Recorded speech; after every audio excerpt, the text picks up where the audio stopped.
start with the basics of whatever you have. So soft cheeses, hard cheeses, and then as far as vegetables and things, same thing. Go into whatever section of the store you're in and make sure that you buy whatever's looking good. Of course, they're always going to have the celery and the carrots and the broccoli and I don't know, I can't even think of all the things right now off the top of my head. Crudités. Yeah, just the crudités stuff.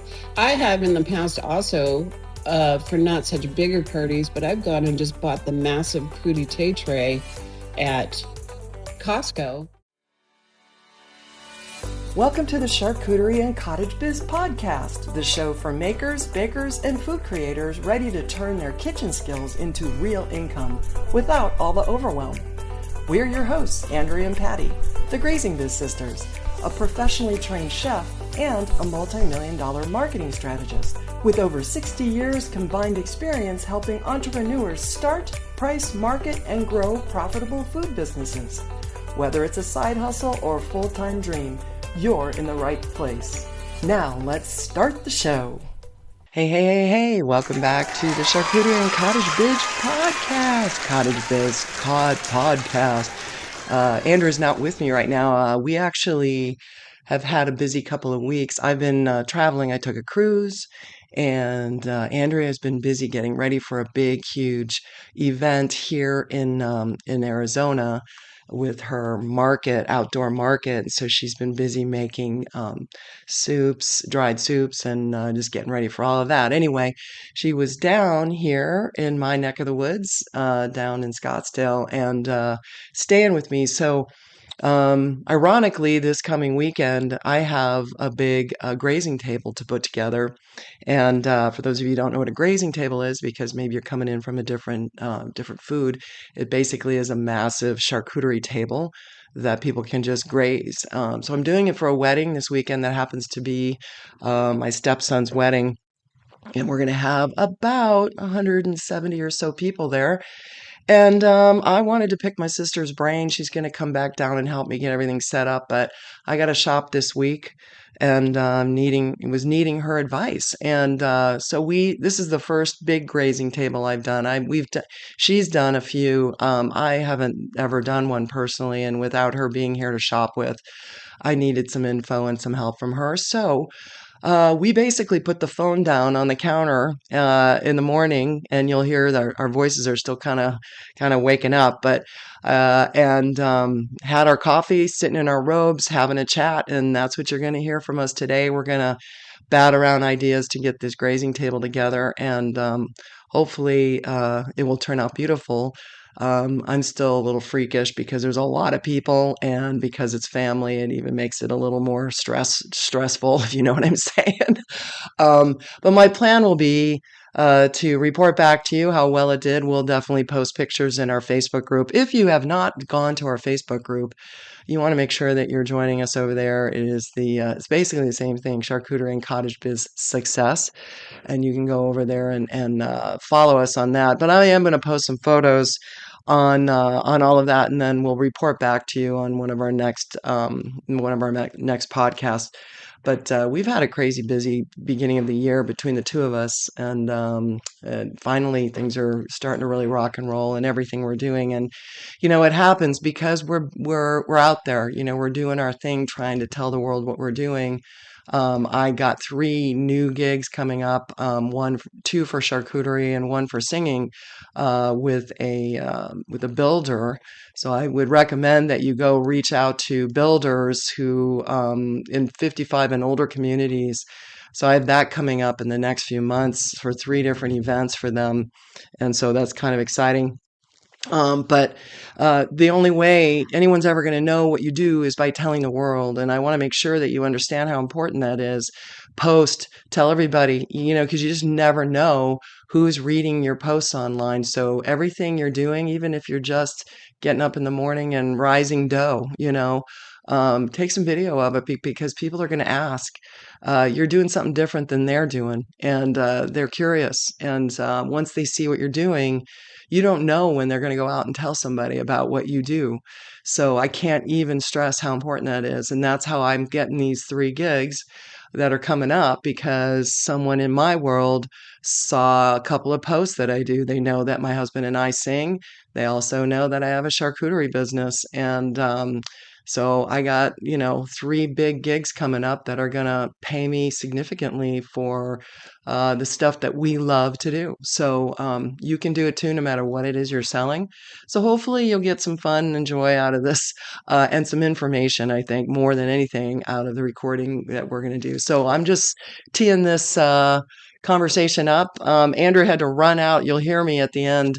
Andrea had to run out really quick to go because I pinned her down for 20 minutes to chat with her before she ran out of the house that day. And you'll hear her dog in the background playing, I think, playing with dog toys because she had her dog here too. But we had a nice conversation. It's usual sister fun. So anyway, so enjoy this discussion, and hopefully you'll get some info. If you love what we're doing, do us a favor and comment, like, share what we're doing, and be sure that you subscribe everywhere you see it. If you're on YouTube, make sure you're subscribing to our channel. It goes a long way for us, and we really appreciate it. And it keeps us wanting to do more and more to help you out. All right, everybody, here is our conversation from Saturday morning around the coffee. Bye. So with regard to, like, if I knew I had 108, I have 170 people coming, right? And our goal really is to make sure everyone gets a little something. I don't think more people will come back twice, but some people might come back 3 or 4 times. A good chance is that people are going to come back at least twice. Yeah. So what I do is I look on the Instacart app, or Costco again is not real good about having fresh food on their app. So I go to the Instacart app, and this is just to save time because they have all the products on there, front and the back. So the label is on there. So if you know what you want to get, for example, I'm just thinking off the top of my head.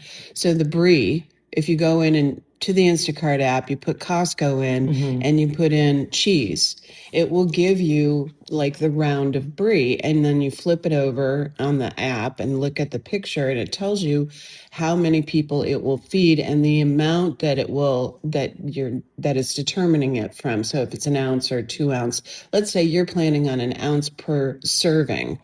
So then you figure out how much servings you're going to get out of that one round of cheese. So this Does is that because make of the sense? Instacart app? It's the only reason I use Instacart is to avoid having to travel all the way over there and look at it physically. But as far as that count per person or per, how many it'll serve, that's only on the Instacart app? No, it's on the back of the package? It's on the back of it's just so you can see I see what you're physically the saying. back of the package. Oh, I see. Without having to drive there and look at it. Okay, I confused you. Yeah.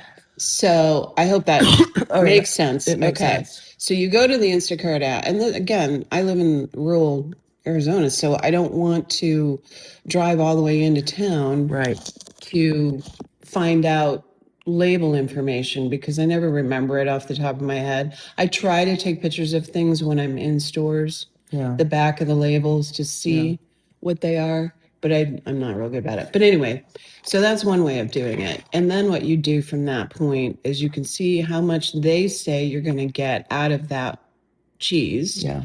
And then let's say you think you're going to get more because you're not having a serving size as big as what they may have put on there. Right. So as we discussed, this is a 1-hour event, basically. But because it's a wedding, there's a chance that we'll just leave the table up if everything doesn't get eaten. Right. But I'm not going to plan for a full wedding of food. I'm going to just make sure I got enough to make everyone happy for that first hour. And whatever's left is great. But on an hour type thing for 170 people, what do you think, how many ounces per person when we just discussed? Some might not have some might have some will come back 3 or 4 times. I'm probably going to go. So, for example, I'm going to use that brie wheel because I think everybody uses that. Yeah.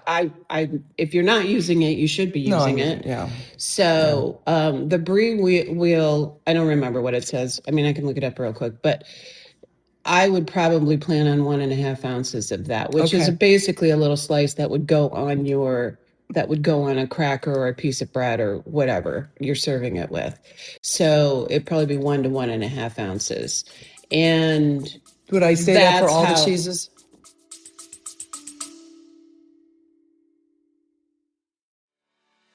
Hey friends, it's Patti here. Before we get back into the episode, I've got something really tasty for you. If you're dreaming about starting or growing your home-based food or charcuterie business, we've put together a whole bundle of free resources just for you, including calculators, marketing guides, AI prompts, our free Facebook group, everything you need to get yourself up and running as fast as possible. Oh, and don't miss our free webinar training on how to launch your business the smart way. You can grab it all at grazingbiz.com/resources. That is grazingbiz.com/resources. Oh, and if you're loving the value we bring you each week, do me a huge favor. Make sure to follow the show, hit us up with a 5-star rating, and share this podcast with someone who needs a little nudge to start their own food business journey. Your thoughtful follow and ratings help move our little podcast up the ranks of podcast land and gives us even more incentive to keep providing you even more food business success tips, advice, and resources.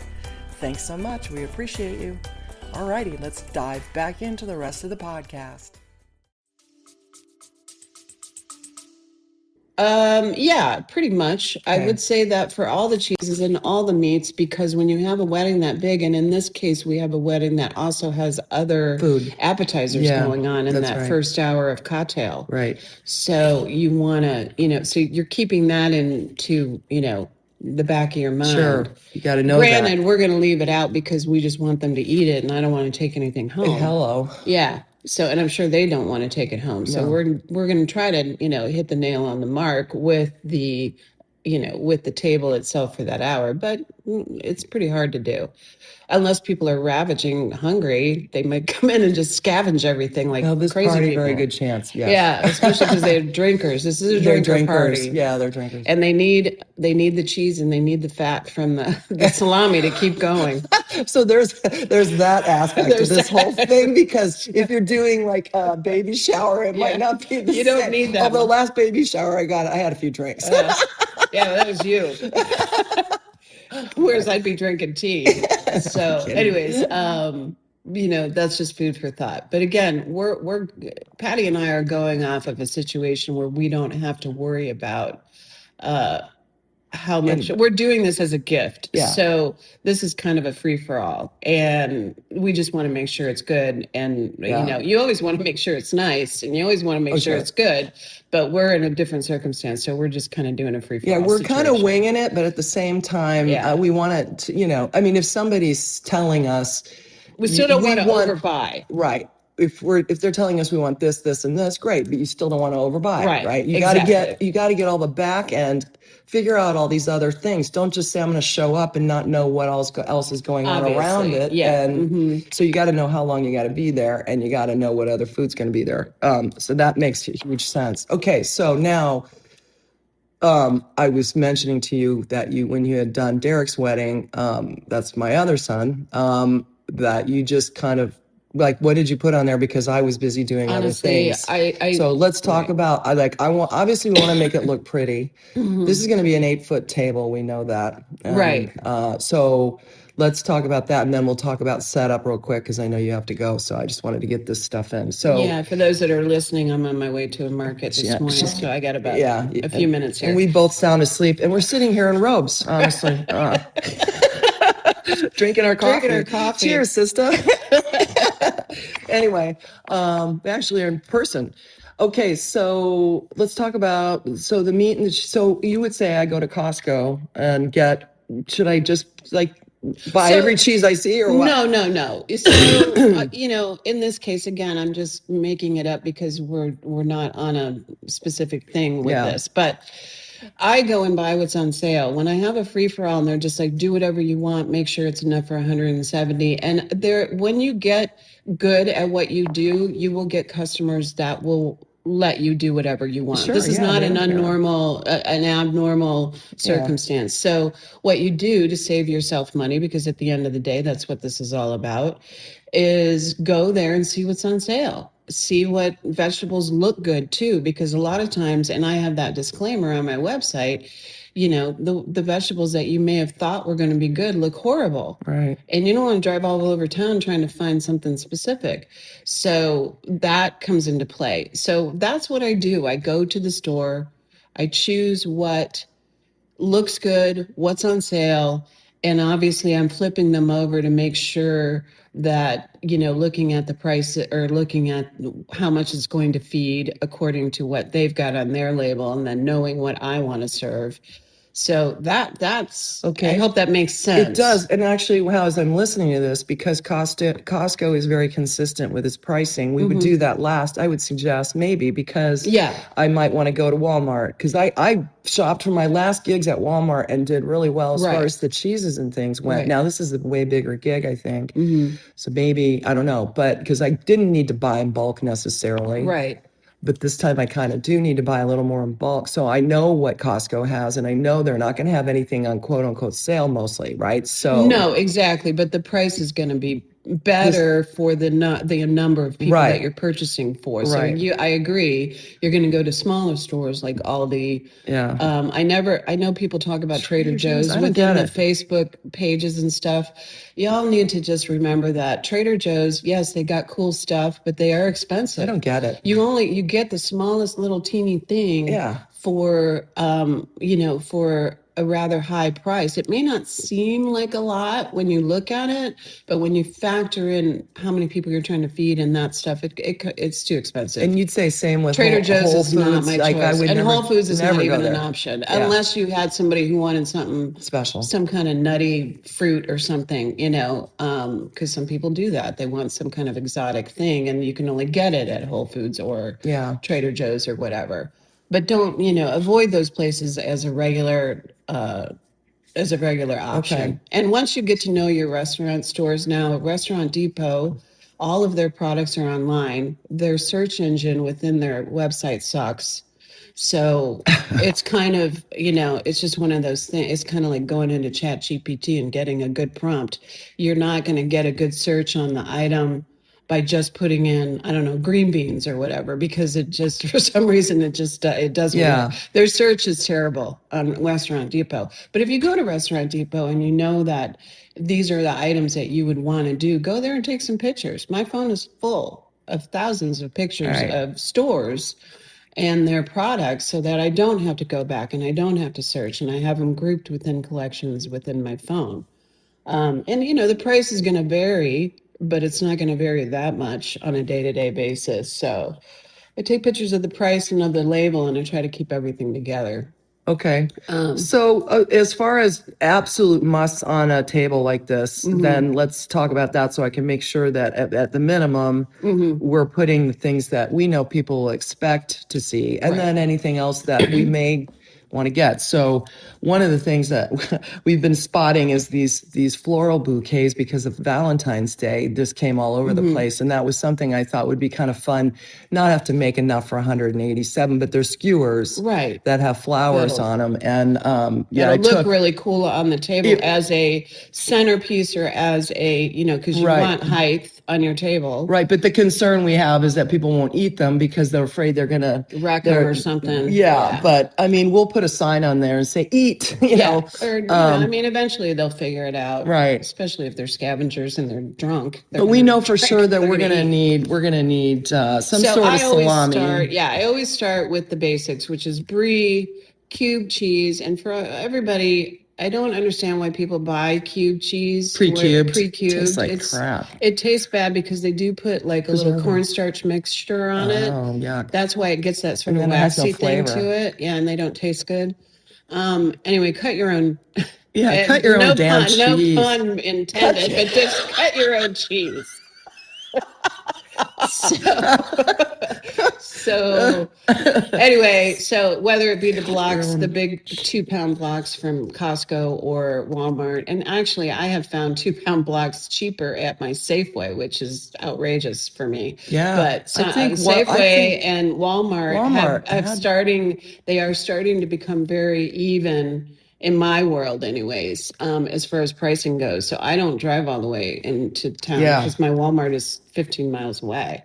So anywho, cut your own cheese. Yes, cut your own cheese. So start with the basics. Cut the cheese, baby. Brie cheese for cubed or slices. I prefer slices only because it's easier to eat on a cracker. I mean, who puts a cubed thing on a cracker? I don't know, but people do it. But the cubed works good for like these skewers we're talking about. So I want to have enough cheese for slicing too, then, right? Right. And let's talk about all the different cheese. Okay, Swiss. Yeah, I mean, we've gone over the different options, and most people who are following us understand at this point what they want to serve and what they can serve. You want some hard cheese and some soft cheese. You want hard and soft. So you can go with Camembert. Also, they have wheels of that at Costco. It's a little more expensive. You don't get as big of a wheel, but Camembert is so much better anyway. But anyways, it's it's within your cost range, whatever you want to do. What about like a cream cheese type texture? I don't do cream cheese. Well, I'd like texture type. Unless I do something like Boursin, which is that garlic herb. It's kind of a crumbly cheese, and it's easy to just cut through and take a little piece off. Couldn't I make my own though? No, Boursin is not a make your own thing. It's you could make your own cheese balls if you wanted to. Cheese balls and put them on there. It's a food for thought. I like that idea because I have one that I really love. But you'd have to make a lot to supply everybody getting a little bite. So that's quite a, Yeah, the one that I make. You have my mixer. You could easily do it. The one that I make has two 8 ounces in it, and then I got to roll it around. Yeah, you can roll it in herbs or nuts and, change it up. Put a question so mark on different. That. But I could buy cheese balls already made. You could, but that would not be cost effective. That wouldn't be cost effective. Mm-hmm. All right, so anyways, I like the idea of that because the texture on the table would be a little different. You'd have to make sure it gets out in enough time to kind of soften up. You know how sometimes you pull your cheese ball out and it's too hard to even it slides around like a baseball on your table. So, start with the basics of whatever you have. So soft cheeses, hard cheeses, and then as far as vegetables and things, same thing. Go into whatever section of the store you're in and make sure that you buy whatever's looking good. Of course, they're always going to have the celery and the carrots and the broccoli and I don't know. I can't even think of all the things right now. Crudités. Yeah, just the crudité stuff. I have in the past also for not such bigger parties, but I've gone and just bought the massive crudité tray at Costco. It's probably about 1.5 feet by 1.5 feet wide. And it's got all the different elements in it. And then I just take them out and throw them all over the table, however I was going to design That's an idea. it. So Same thing goes save with the yourself fruit. A little buy time. what looks good. Buy, melons, that kind of thing. So we prosciutto. Prosciutto. So the different hams will be part of that. So prosciutto, if you can afford it on your cost, whatever it is. Salami, obviously. I don't know. I'm just salami. I know it's early too, and our brains are not awake yet. But yeah. Look around and see. I know what I'll tell you. When I made the last carts that I've done, I was able to buy relatively inexpensive pepperoni, and the flavor on that just really pops compared to like this salami. That dry salami to me at Costco is just okay. Yeah. I like the fatty Genoa or hard salami.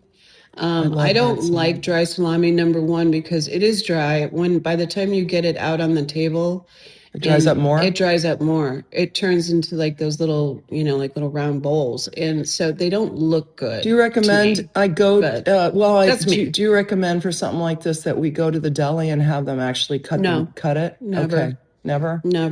Because not you're affordable. It's not cost effective. Could I go there and buy a bulk of? You can. Yeah. You can go and buy from them a bulk, I wonder if they might give you a deal. Okay. But you can also buy in bulk obviously in the restaurant stores if you're in a situation where you have, you can do that.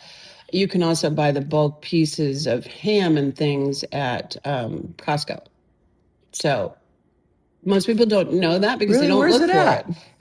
It's mixed in with all the other stuff on that sort of specialty section. I'm debating. I think I might end up going down to the Restaurant Depot store. Now we're talking about this store that's local to us, so we know it's available. But wherever you're at, you got to go know where these things are at, right? So, I bet you could even walk into Walmart and say, give me a whole stick of salami there. You can do that. Just poke the bone, and they may or may not give you a deal, so therefore the cost would be the same whether you sliced it or they sliced it. But I just don't trust other people slicing my food. Yeah, for stuff like this. Because it's always going to be uneven. Sorry, my dog's playing with a toy now. Of course. She's telling me I got to get ready.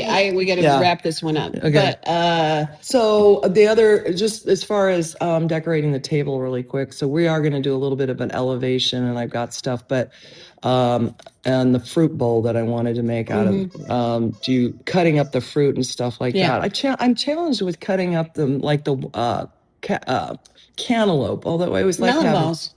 Yeah, melon balls. Always melon balls. Yeah. Time consuming, but it's time still consuming, but people love it. Yeah. And it tends to just work better. Now, if you don't have the expertise to do the slicing, like I've made 5,000 fruit trays in my lifetime, especially at the Phoenician when I worked there. So it comes right off the top of my head how to peel melons, and maybe one day we'll do a demonstration. Do a demo on this. That actually is faster, 10 times faster than a melon ball, and we'll get a lot more out of it. But if you're not as proficient with that yet. I've never peeled a melon. Yeah, when you've done 1,000, probably more than that. I've done probably, 5,000. Because I'm going to get a watermelon and definitely do it with that and melon, and then probably some berries, whatever I can find that's on sale. If the berries look good, it's not berry season, so again, look at them, make sure they're not unripe berries. All right. Well, thanks for your time, sister. Yeah. Appreciate it. I know you got to go run. Yeah, I know you got to run. All right. Bye, everybody. Send me this.